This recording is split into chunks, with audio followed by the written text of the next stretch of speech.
ఏకాదశి వ్రతానికి ఎలాంటి నియమాలు పాటించాలి?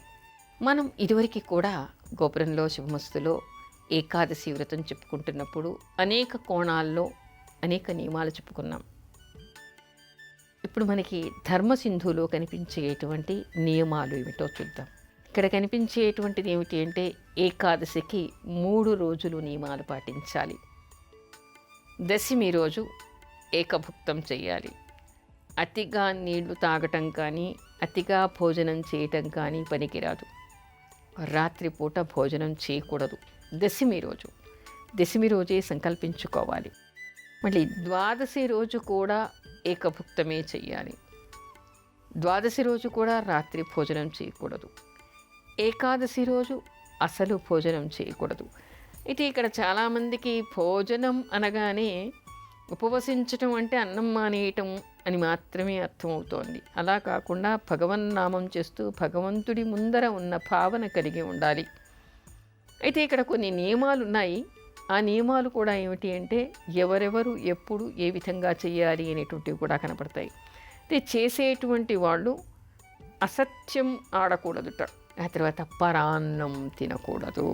పరుల చేత ఖర్చు పెట్టించి భోజనం చేయటం అది కూడా పనికిరాదు. అంటే మన స్వార్జితంతో మనం వండుకున్నటువంటిది భగవంతుడికి నివేదన చేసినటువంటిది మాత్రమే భోజనం చేయాలి.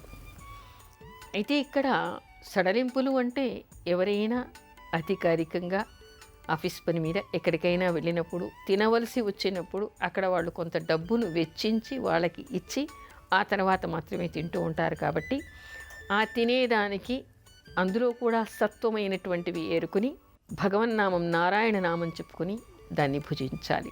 ఎప్పుడు మనం చెప్పుకునేది దశమి రోజు, ద్వాదశి రోజు కూడా. ఇక ఏకాదశి రోజు పూర్తిగా ఉపవసించాలి. ఇక్కడ ఇంకోటి ఏం చెప్తారంటే ఆ రోజు ఒంటికి కానీ తలకి కానీ ఈ 3 రోజులు నూనె రాచుకోకూడదు. బ్రహ్మచర్యం చేయాలి. నూనె తినకూడదు. అంటే నూనె తాగడం కానీ నూనెతో చేసినటువంటి అంటే ఈ రోజుల్లో మనం చాలా వేపుళ్ళు అవి చేసుకొని అలాంటివి తింటూ ఉంటాం కదా, అలాంటివి కాకుండా ఉండాలి. ఎందుకంటే అతి భోజనం చేయటం కింద ఇవన్నీ వస్తాయి. కాబట్టి అవి చేయటం వలన తర్వాతి రోజు జీర్ణ సమస్యలు వచ్చి భగవంతుడి మీద మనసు నిలిచేటువంటి అవకాశం పూర్తిగా పోతుంది. కొంతమంది అంటూ ఉంటారు, ఏమిటండి రేపు వ్రతం చేస్తే ఇవాళ ఏదో మనకి ఇష్టం వచ్చింది తింటే ఏమిటి నష్టం? ఏమిటి నష్టం అంటే మనం అరగని పదార్థాలు తిన్నామనుకోండి, హెవీగా తిన్నామనుకోండి, నెక్స్ట్ డే ఏమిటి అజీర్తితో ఉండడం, కడుపులో పోట్లు రావటం, భగవంతుడి మీద కంటే కూడా మనస్సు మన పొట్ట మీద మాత్రమే ఉంటుంది. అందుకని అలా లేకుండా సాత్వికమైనటువంటి ఆహారాన్ని మాత్రమే ఏకభుక్తాన్ని మాత్రమే చేయాలని. ఇవన్నీ ఏమిటంటే భగవంతుడి యందు మనసును నిలుపుకోవడం కోసం మన శరీరాన్ని మనసుని కట్టుదిట్టం చేసుకునేటువంటి ప్రయత్నాలు ఇలాంటివి చేస్తూ ఉండాలి. ఏకాదశి రోజు మాత్రం భోజనం చేయకూడదు. విష్ణునామ సంకీర్తన చేస్తూ ఉండాలి. తర్వాత ద్వాదశి రోజు కూడా విష్ణుమూర్తికి పూజ చేయాలి. ఆ రోజు పరమాన్నం నివేదన చేయాలి. ఎవరికైనా భోజనం పెట్టి భోజనం చేయాలి. అది కూడా ద్వాదశి ఘడియలు పోకుండా. ఇక్కడ మరో విషయం కూడా చెప్తారు, ఏకాదశి రోజు నిరాహారంగా ఉండాలి. అయితే చాలామంది అడుగుతూ ఉంటారు, బీపీలో ఉన్నామండి, షుగర్తో ఉన్నామండి, ఇంకేదో ఉందండి, మందులు వేసుకుంటూ ఉన్నామండి, రోజు పొద్దున్నే 8 గంటలకే టిఫిన్ తినే అలవాటండి, ఆ రోజంతా ఉండాలంటే కష్టమండి. నిత్యం పార్థివలింగ పూజ ఏ విధంగా చేయాలి? సాధారణంగా మనం గోపురంలో ఒక పండగ కంటే 1-2 రోజులు ముందుగానే ఆ పండగకి సందర్భించినటువంటి అనేక విషయాలు మనం చెప్పుకుంటూ ఉన్నాం గత కొంతకాలంగా. ఇప్పుడు కూడా రేపు ఎల్లుండి శుభమస్తులో శివరాత్రి గురించినటువంటి అనేక విషయాలు మనం చెప్పుకుందాం. ఈరోజు పార్థివలింగ పూజ గురించినటువంటి విషయం శివ మహాపురాణంలో ఏ విధంగా ఉందో దాని గురించి మనం చెప్పుకుందాం. పార్థివలింగము అంటే ఆధునికులకి తెలియకపోవచ్చు, మట్టితో చేసినటువంటిది అనేటువంటి అర్థం. యుగ ధర్మాన్ని అనుసరించి ఒక్కో యుగంలో బంగారు లింగం, వెండి లింగం, రత్నలింగం ఇలా చేసేవాళ్ళు. కానీ కలియుగంలో మట్టితో చేసినటువంటి లింగమే చాలా శ్రేష్టమైందిట. స్వయంభూగా నిలిచినటువంటి శివుడికి, శివలింగానికి పూజ చేస్తే ఎలాంటి పుణ్యమో మట్టితో చేసినటువంటి శివలింగానికి చేస్తే కూడా అలాంటి పుణ్యం వస్తుందిట. అందుకని పార్థివలింగ పూజ అనేటువంటిది కలియుగంలో చాలా శ్రేష్టమైంది అనేటువంటి విషయం మనకి శివమహాపురాణంలో కనిపిస్తోంది. ఇది పార్థివలింగాన్ని ఏ విధంగా చేయాలి, ఎవరు చేయాలి, ఎప్పుడు పూజ చేయాలి, ఏ సందర్భంగా చేయాలి, దేనితో చేయాలి, ఇలా అనేక సందేహాలు ఉంటాయి.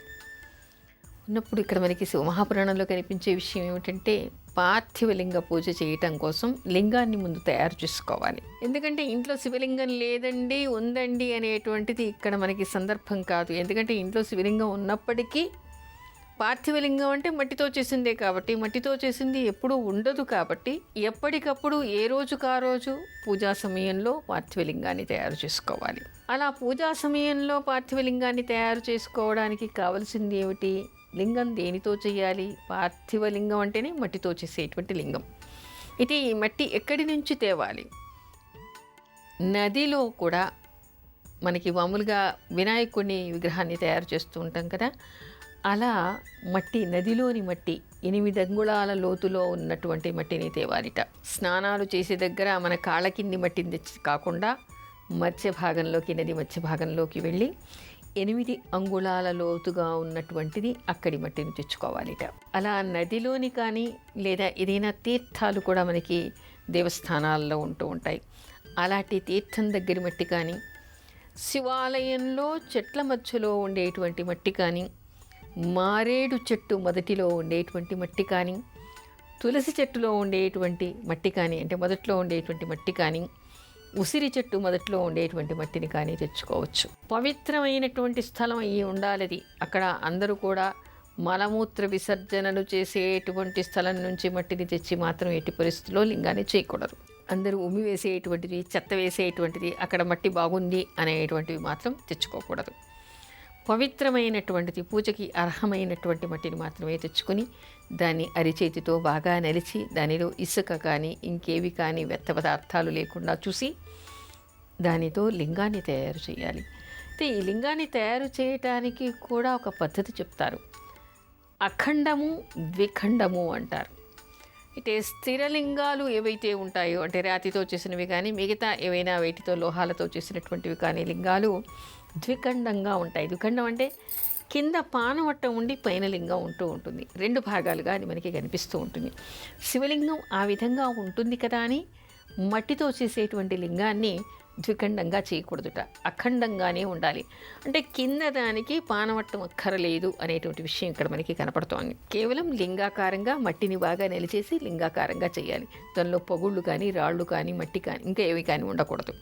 ఆ విధంగా దాన్ని తయారు చేసిన తర్వాత అసలు ఏం చెప్తారంటే, ఆ మట్టిని తెచ్చిన తర్వాత కూడా దాన్ని పవిత్రమైనటువంటి స్థలంలో పెట్టి ఉదయాన్నే స్నానం చేసి శివపంచాక్షరీ మంత్రం, ఉపదేశం లేకపోతే శివాయ నమః అనేటువంటి నామంతో దాన్ని ప్రోక్షణ చేసి ఆ శివనామ జపం చేస్తూనే ఆ లింగాన్ని తయారు చేసుకోవాలి. ఇప్పుడు మనం శివరాత్రి సందర్భంగా చెప్పుకుంటున్నప్పటికీ ఈ నిత్యం కూడా పార్థివలింగానికి పూజ చేయాలి అనేటువంటి విషయం కనపడుతోంది.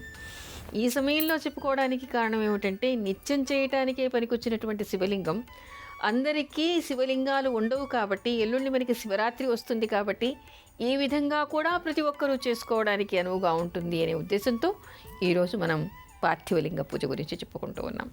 అయితే ఆ పార్థివలింగ పూజ మాత్రం ఏ రోజుకు ఆ రోజు చెయ్యాలి. సాయంత్రం మొత్తం పూజా మహానైవేద్యం హారతి అయిపోయిన తర్వాత దానికి ఉద్వాసన చెప్పాలి. దానిలో పొగుళ్ళు రాకుండానే, మట్టిలింగం కదా, పొగుళ్ళు రాకుండానే దాన్ని నిమజ్జనం చేయాలి. ఇలాంటి నియమాలు మాత్రం తప్పనిసరిగా పాటించాలి. అయితే తెచ్చిన తర్వాత శివనామం చెప్తూ శివనామంతోనే ఆ లింగం తెచ్చినటువంటి మట్టి మీద ప్రోక్షణ చేయడం, పూజా ద్రవ్యాల మీద కూడా ప్రోక్షణ చేయడం, పవిత్రమైనటువంటి ఒక పళ్ళెంలో కానీ ఒక వేదిక మీద కానీ ఆ లింగాన్ని పెట్టాలి. ఇది ఎన్ని లింగాలు పెట్టాలి, ఒక లింగమే చెయ్యాలా అనేటువంటి సందేహాలు కూడా చాలామందికి వస్తాయి. నిత్యమైతే ఒక లింగానికి చేయవచ్చు. నదీ స్నానానికి వెళ్ళినప్పుడు, గంగా స్నానానికి వెళ్ళినప్పుడు కూడా అక్కడ స్నానం చేసి, ఇప్పుడు శివరాత్రి సందర్భంగా కూడా ఇంట్లో ఇవన్నీ కుదరవు అని మీరు అనుకున్నారనుకోండి,